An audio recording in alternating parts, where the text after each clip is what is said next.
Rahmat do'stim. Qozonimiz go'sht ko'rmaganiga ancha bo'lganda zo'r sho'rva bo'libdi. Ser suyak. Mazza qildim, rahmat. Siqilma do'stim. O'zi bu darajada sinishingning sababi nima?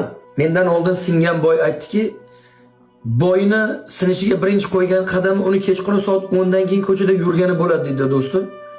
Meni ham sindirgan narsa shu bo'lar ekan, chunki soat 10 bo'ldimi?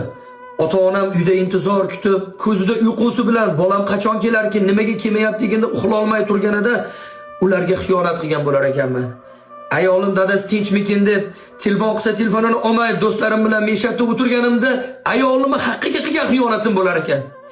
Bolam esa sog'inib dadam kelmayapti deb men bergan o'yinchoqni quchoqlab meni kutib uxlaganida bu bolamning haqqiga xiyonat bo'lar ekan. Ishlarim yurib ketishidan oldin, o'rnimni topishimdan oldin, mashhur bo'lishdan oldin uyimda kelib yegan bir-birda nonim, dasturxonimdan choy ichganimdan keyingi qilgan duoyimni ijobatiga unib o'sayotganimni o'zim bilmas ekanman. Dasturxonimga kelmay qo'yganim uchun bu dasturxonimga xiyonat bo'lar ekan. Shuning uchun mendan oldin sinib ketgan, mendan ham zo'r boya aytdi buni do'stim. Erkakni sinishga qo'ygan birinchi qadami soat 10 dan keyin ko'chada yurgani bo'lar ekan. Agar o'shanda shu xatolarni qilmaganimda, o'sha boyligim, o'sha mashhurligim, o'sha mansabim o'zimda bo'lib, zo'r bo'larmidi.